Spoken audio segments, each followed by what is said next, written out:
Now we're going to do the basting stitch / gathering. You need one 3.5 by 20, that's the long skinny one, and one 5 by 10 muslin pieces. Draw a 1-inch seam allowance stitch line on both. So I went to my pile of sample pieces and I got a 5 by 10 and drew a 1-inch seam allowance on it, a line 1 inch away from the edge.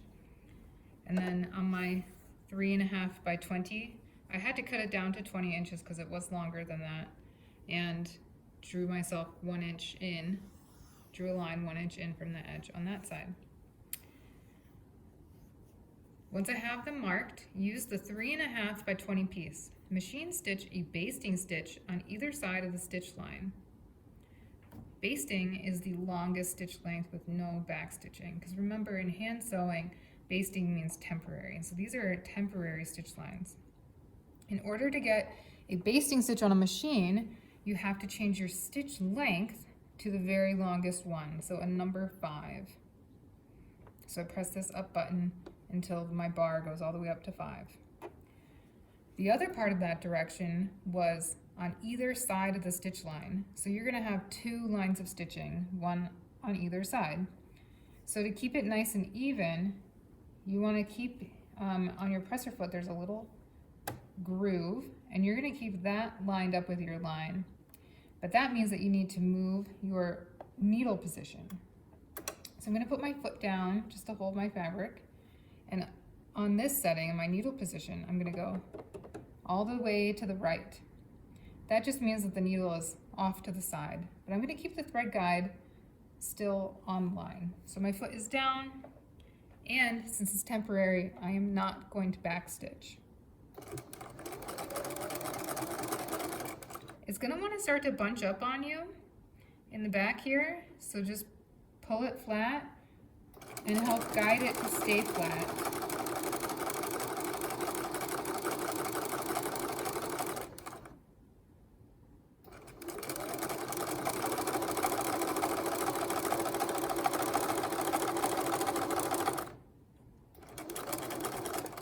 And again, no back stitching. So at the end, I'm going to pull this out, and I'm going to leave myself a long tail. Of course, I left my scissors somewhere else in the room, so I'm going to use this little thread cutter thing on the side of the machine.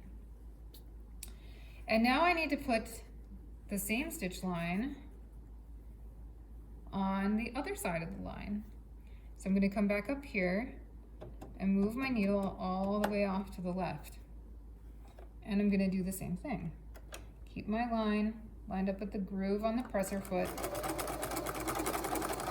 and just guide this so that it's a straight line, not bunching, all the way down, with no back stitching. And then I'm going to pull it out and leave myself a long tail. The next step is gather the 20-inch piece to fit the 10-inch piece to create a ruffle. Pin the pieces together along the stitch line, right sides together, which we know what that means.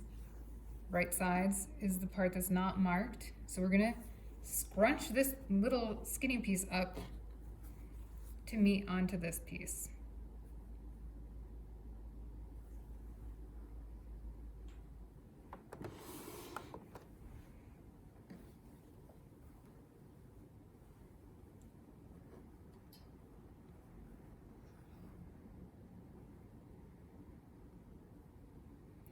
My technique for this is to line up this end, remember right sides together, line up this end, put in your pin, making sure that your stitch lines line up, and then I put in a pin at this end, making sure my stitch lines line up. And then I'm going to take my little tails. You see there are 4 of them. There's 2 for each line of stitching. And I'm going to split them in half. I just want the tails from the front. So these are my 2 back tails, one from the top and one from the bottom. And these are my two front tails, one from the top and one from the bottom. I'm gonna hold on to those tails and I'm gonna slide it along my thumb and it scrunches it up. It's like a little drawstring that the fabric is sliding on. And then I'm gonna do it from the other side. Get my two tails from the top or from the front.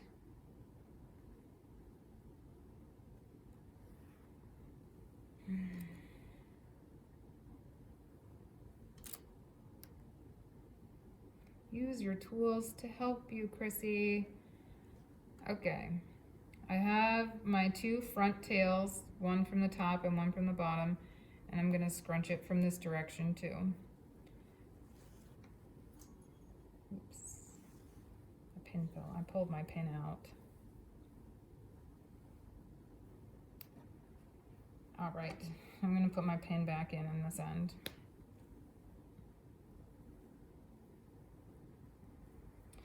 And now I have it scrunched up unevenly and too small for my piece. You see how they don't really match up? And I don't want any bald spots. It's like really bunched up here and not so bunched up down there. So this is where it takes some finesse. You want to evenly distribute the fullness.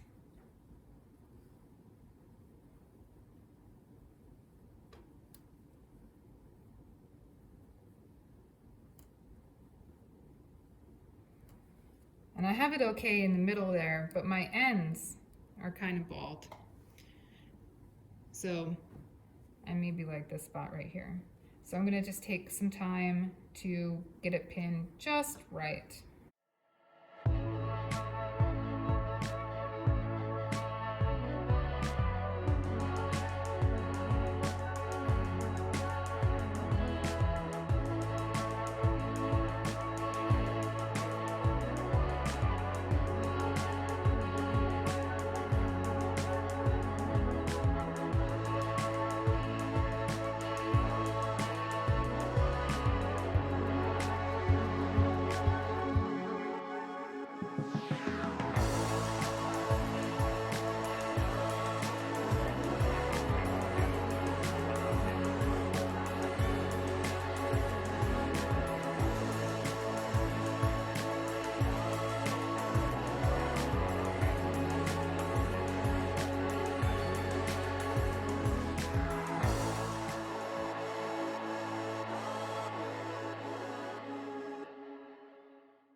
There we go.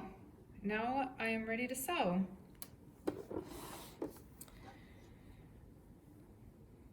The directions say machine stitch a long stitch line with a regular length stitch, back stitch at both ends. So before we were doing basting stitch, you want to make sure your settings are switched back to a normal 2.5 length and that your needle position is in the middle. I'm just going to leave all these tails, I'll trim them later at the end. And so I get it lined up with my stitch line, and I do 3 stitches forward, 3 stitches back, and then pull my pins as I get to them.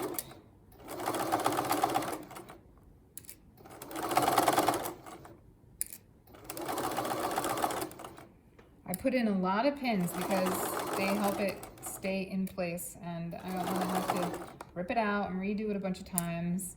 You guys will probably need to do this more than once to get it just right, to be proud of your ruffle.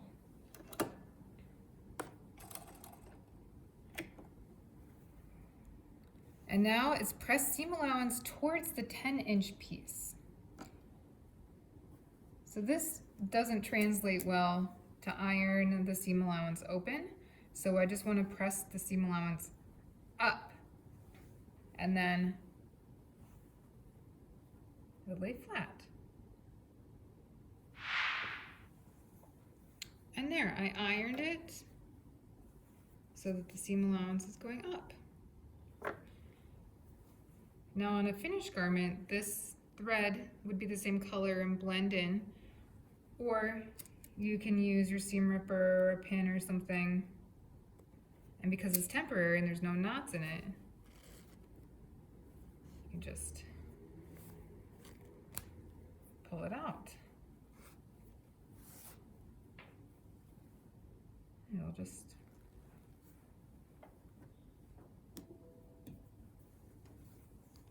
there you go. There's your gathering sample.